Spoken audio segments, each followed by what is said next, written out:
I recently interviewed Kit Caruthers from the Ninefold Rum Distillery in Scotland. We got geeky discussing opening a new distillery, fermentation, distillation, maturation, and standing out in an ever-crowded market. Hey Lewis. Good morning, Kit. How are you doing? Yeah, I'm okay, thanks. How are you? Yeah, really good. Look at that backdrop. That's a bit better than mine. Yeah, I thought I'd hang on. Show that's about as much as I can show you the whole place. Hi, I'm Kit from Ninefold Distillery, and I'm the owner and distiller. I think I should probably know this, and maybe I do know it, but I'm having a mind blank. Why Ninefold? I knew you were going to ask for that. The brand for Ninefold, this six-winged angel, is my family crest. So the Caruthers crest is this seraphim volans, the six-winged angel that we find. And it sits at the top of a coat of arms. So if you're an individual, you'd have an animal or something at the top of the coat of arms, you'd have a shield and then a motto underneath. So for the Caruthers, it's this six-winged angel. And it's been our crest for, I don't know, 400, 500, 600 years or so. So that was because it's family owned and this is family estate. It was important to tie that, to have that connection of family to the business. And then Ninefold just comes from the fact that six-winged angel, that seraphim, sits in the ninth level in the angel kind of hierarchy. Do you mind if we just go right back to the beginning? Mm-hmm. And if you give us a bit of background to yourself, I read a bit about you being a geochemist. Is that correct? What does that mean? Yeah, so my background is, I guess, at its most basic level, geology. So I'm a geologist, but I moved into doing more geochemistry, which is really it's the chemistry of rocks and the whole Earth system. And when I finished my PhD 4.5 years ago now, I moved back here down to Dumfries in Galloway to start looking for work. Something that was related to my PhD, doing postdoctorate or some jobs that used my skills. And I really struggled actually to find anything at the time. So I decided to start my own business and went in a totally different direction and ended up deciding that I would set up a rum distillery. You answer a little bit about the scale of your operations at the moment. Yeah, at the moment, I'm a really small business. I do everything on my own just now, largely because I can't afford to take someone else on. For sure, I'd love to be able to do that. And I guess if when the distillery launched, I'd had that money in the bank at the time, for sure, I probably would have taken someone on to take on that role of doing the sales and marketing side of things, as well as other stuff. And that may have catapulted me into a better position than I am at the moment. But I just simply didn't have that money. And I know that there's this, well, you'll know, you've got to spend money to make money kind of thing. But if you literally have nothing, then you can't do it. So you got to figure out how to do it with the resources you have. And for me, that's just to do everything myself at the moment. And once I've got to a better position where I can take someone on, then absolutely, I will. Your bottling, your branding is absolutely wicked. You've built this distillery. How long did it take to build? Oh, it was, so not including the planning, it was about a year, start to finish. But that included converting the building that I'm in. Okay. It was about 8 months of building work. And then, about 3 months of, it's about 9 or 10 months of building work and about 2 months of installing the kit. But there was about a year of planning before that. So, it was about two years until I was up and running. And it took me about 3 months to play around with recipes and. Was any of that overlapped? Were you playing around with recipes whilst planning was going through and whatnot? Or? No, not allowed. No, all of it started once all the kit was in. Right. So I've got no, although my background is not related, for sure I could have, been doing homebrew or I know most people don't admit to do it, but a lot of people who set up distilleries have probably moonshine at some point. Not to drop anyone in specifically, but you know, a lot of folk will have played around with the wee countertop still. You can just buy online to develop like a gin recipe or something before they've gone and applied for licenses. Yeah. But that was something that was I didn't want to do. I didn't want to jeopardize. I didn't want to risk not getting a license because I've been illicitly doing stuff. How long have you been running? When did you set up? Yeah, I launched end of June, start of July last year. So not even 18 months. Wow. And how much of that has been COVID time? So that's like half of... Yeah, half of it. Wow.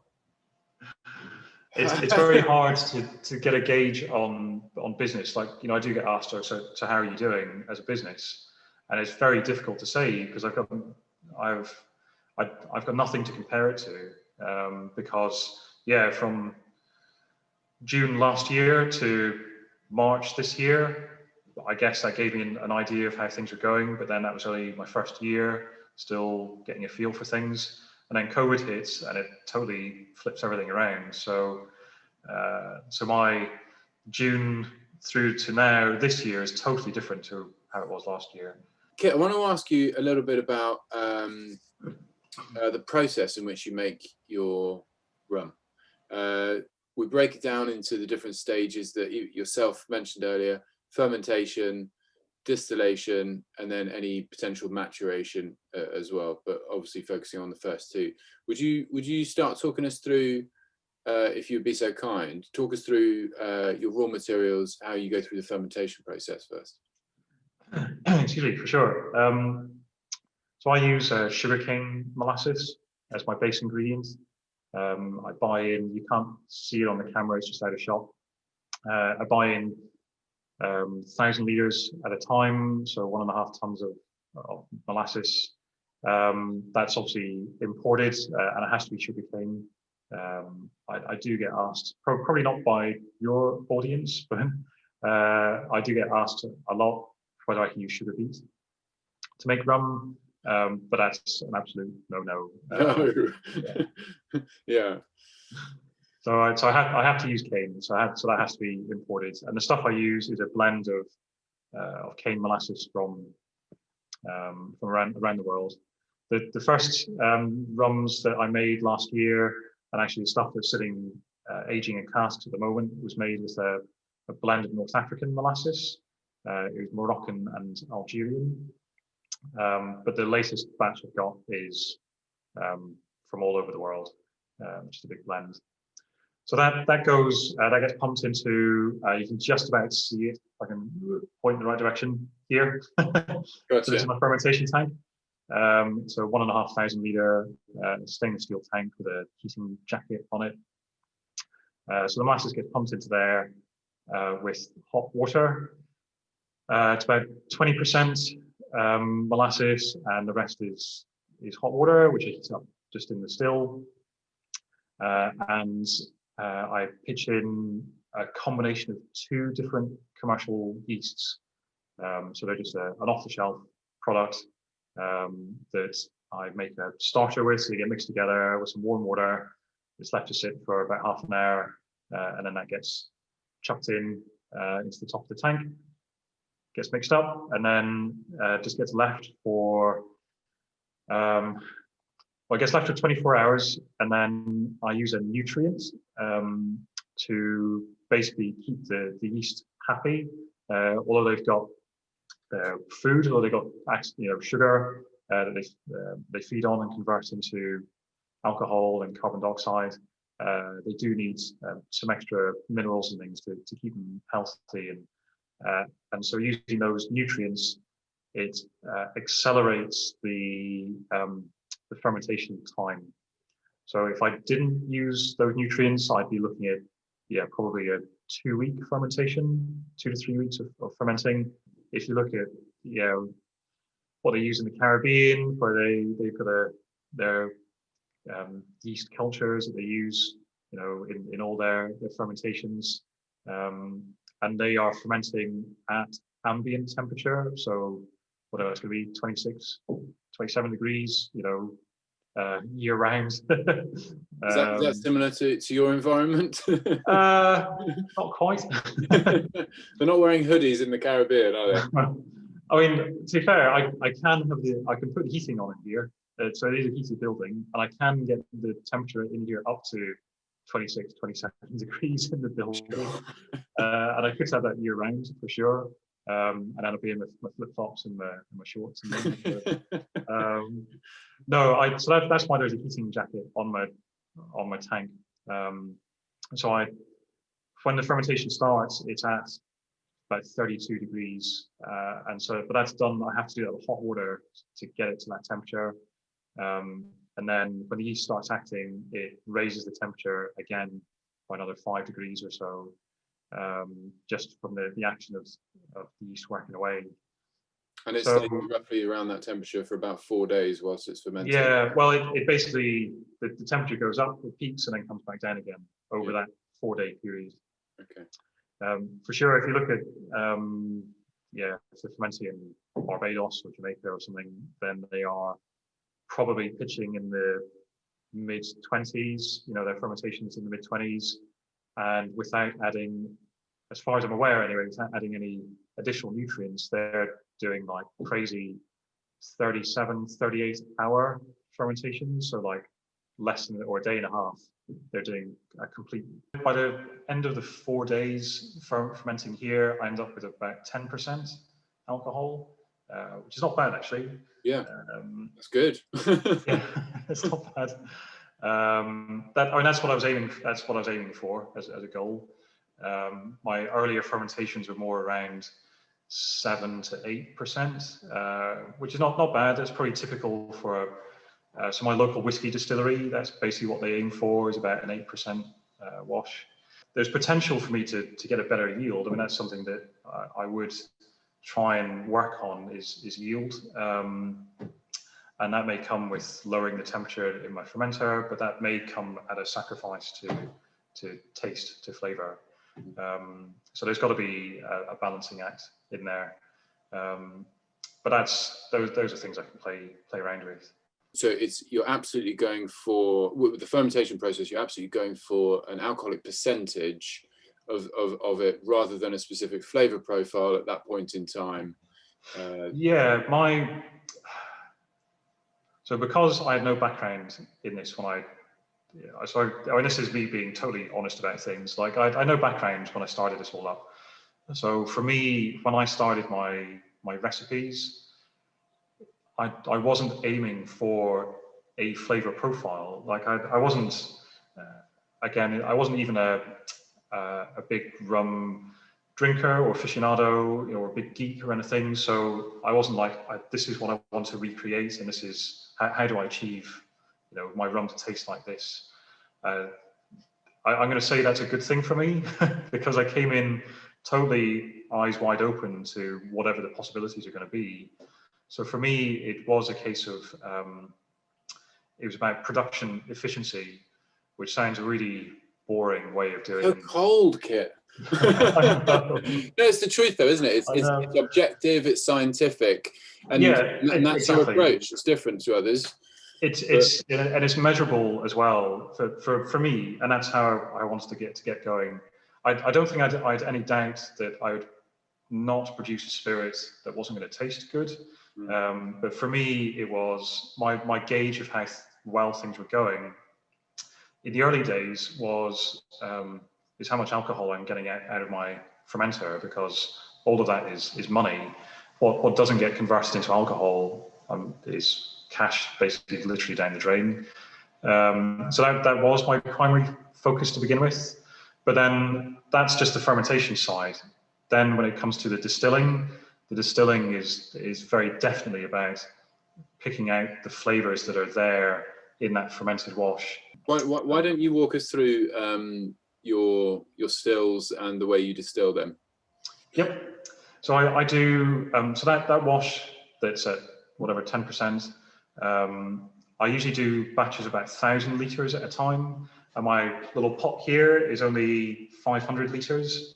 So I have to do, I do 2 types of distillation. The first one is just a stripping run where I take that wash, comes into the pot, the alcohol is distilled out of it just by heating up the wash, boiling the alcohol off. And on that distillation, all I'm trying to do is literally strip every drop of alcohol that I can out of that wash that I began with. So I'm just boiling the alcohol out. It bypasses this column here and ends up at the condenser, where it condenses back out into spirit, and that flows through into you can see it. There's a tank here which collects that spirit as a raw. And they're called low wines. Yeah, so I've got my low wines. So I've done, say, 2 stripping runs. I've done 2 batches of stripping runs to work through all the volume that's been in the tank, and I've reduced that 1,000 liters of 10% spirit down to, say, 300 liters of low wines, but they're now at like 32% ABV. So they then go back into the pot, and I do my second distillation, which is my spirit run. And it's the same again, you're just boiling the alcohol off. But on that distillation, it goes through the column, which is this bit of kit behind me. And in the column, there are these copper plates called bubble plates. So these sit in each of the levels in here, behind each window, and they basically rectify, they redistill the alcohol vapor as it's passing through the column. So your vapor passing up the column to a little condenser at the top, turns back into an alcohol spirit, which sits on each of the plates, and some of it runs back into the still where it's heated, it turns back into vapor, passes back through again. So this whole cycle of redistilling produces a very high strength spirit, a much smoother spirit than if I didn't use it. It does produce a more neutral spirit as well. So it does have the effect of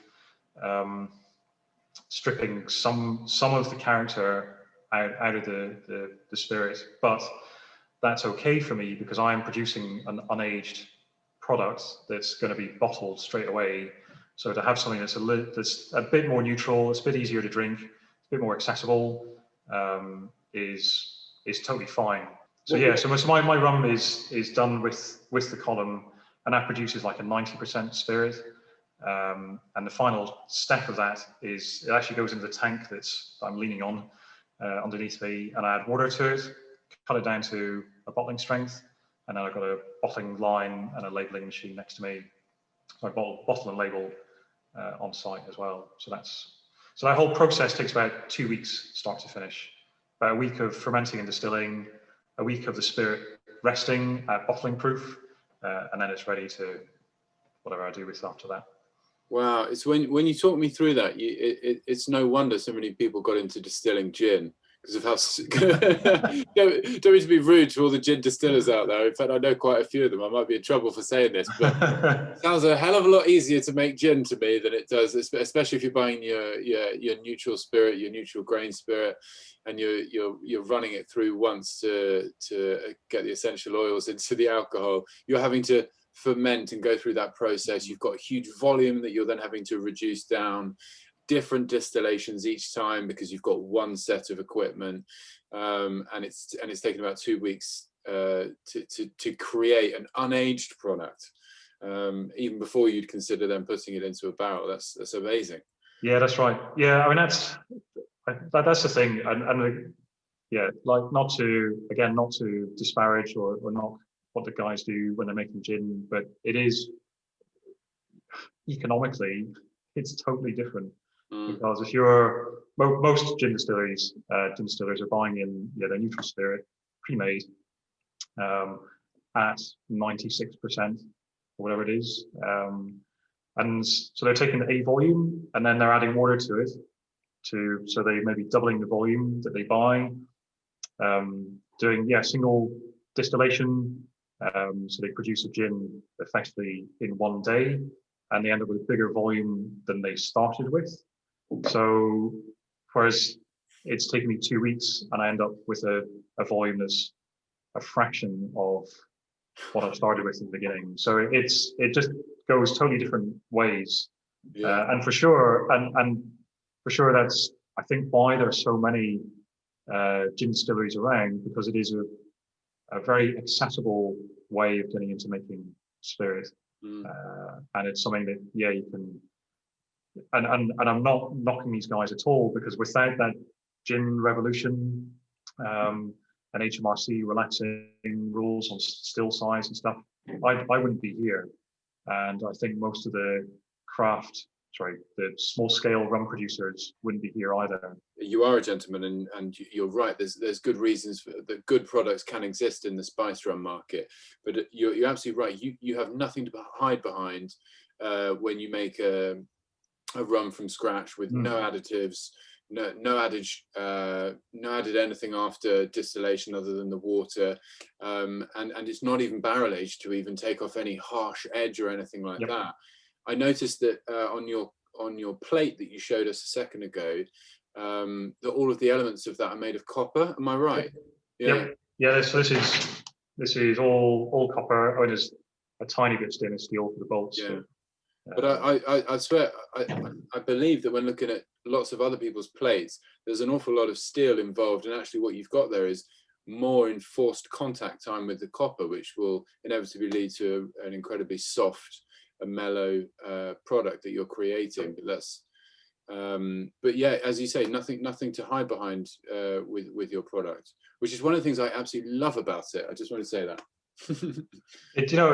I think it's one of the things which I genuinely love about, or loved when I was able to do events, was to take my spirit out and basically surprise people. Although a lot of people obviously have drunk rum in the past, most of them have had Bacardi, Captain Morgan's, etc. Rums. And so their experience is not of quality distillate, is not quality spirit, or their experience is with gin, and they're used to gin generally being a smooth, easy drinking spirit. But a lot of that is, well, you're adding flavor to it. Some gins, not all, obviously, some gins are maybe sweetening or adding other things to smooth it all out. So I think when people come across like a white spirit that has no flavor added to it, they are expecting something. They're expecting something that's going to be like, they're expecting like tequila or cheap vodka or whatever, that you're going to neck it. It's going to be like firewater, and they're not going to enjoy it. So I love seeing people's faces change to this look of, what have I just drunk? Like they're expecting something and they're getting something completely outside of their expectations. And for sure, it doesn't mean that they're going to buy a bottle or whatever, but that still is very gratifying to me, because it opens people's eyes to actually what you can achieve. Yeah, and the quality of the process and the quality of the producer yourself in this case. I think what you've challenged me with your product, because I want to drink it and treat it like an aged product, but I don't know why it has to look aged for me to have it in a glass neat. Whereas actually that's exactly how I like your rum, and not necessarily for everyone, but I want to just appreciate it for what it is, like it were an aged product. This is probably my single biggest challenge to those who aren't rum drinkers, who aren't like real serious hardcore rum drinkers who who they know what they're they know about all the quality spirits around the world. Yeah, but they're a tiny percentage of the market. I mean, they're a very dedicated part, and they've been absolutely amazing to me. But through the wider market, if they see a white rum on the shelf, they automatically think cheap supermarket or mass-produced spirits, and they look at the price and think, well, I'm not paying 35 quid for that, because they think they know what they're getting. But as soon as you add color to it, no problem selling it. It's a perception thing. So I could literally take my unaged rum stick a few drops of caramel coloring in it, whatever it is, E150. It's still the same spirit, but I probably sell 2 or 3 times as much. Yet an equivalent in the gin world would sell itself for the same price that you're bottled at. The process takes much less time, as we've just discussed and discovered. But people wouldn't flinch at maybe paying that price for a white spirit if it's in that category, because it's seen as something craft. Whereas actually, as you said, the perception at the moment within the world of rum is that if it's unaged, they haven't come across premium unaged rum before, so it's new. What's next? What you've done a limited release of an aged statement. Is that something you'll grow into, or is it more about trying to grow the numbers of your existing product? So from here, the real long-term plan, sure, is virus gone. What happens next? Brexit gone, done. No one's talking about that. No one's talking about independent votes. Done. What's next? What's up for the business? Yeah, forgetting all of that, the long-term goal, really is to have as much aged stock as I can and be producing regular expressions, regular marks of the aged product. I mean, that's as good as my unaged rum is. It's a small part of the market overall, and is shrinking as well. I mean, the market trend is that white rum sales, are on the decline. But for sure, will always be part of my core lineup. So there will always be my unaged pure single rum. There will be eventually, however many there are going to be, there'll be some core aged products. You look at Appleton, Appleton 8, 12, 21. It's just what they do. I'd like to be able to do something like that, but then on top of that, be able to do, for example, things more like what Foursquare do, where they've got limited release of a year or a particular cask or whatever. I mean, I don't know which way I'll go. As a small distillery, the latter is probably the better way to go, of doing, just taking 10 casks are filled in a year and just doing that as a limited bottling, and that's what I do, rather than trying to maintain a consistent 5 or 7 year old product. But for sure, aged stuff is really where I need to go. In the more immediate future, I will have a spiced rum come the start of next year. So from February onwards, that'll be available, and again, that'll be a core product. I'll have my unaged rum, my spiced rum, made obviously with my unaged rum. Well, on that note, Kit, we better let you get back to it. Thank you very, very much for joining me this morning and for talking us through how you make such beautiful liquid. I'm really excited to see where you go next. And I'll say it here, if I had all the money in the world, I'd give you a large chunk of it, because I want as many people to know about your products as possible. Beautiful. Thank you. No, I appreciate this. Many thanks. Yeah. Thanks for watching. Please subscribe to stay tuned for more Meet the Maker videos.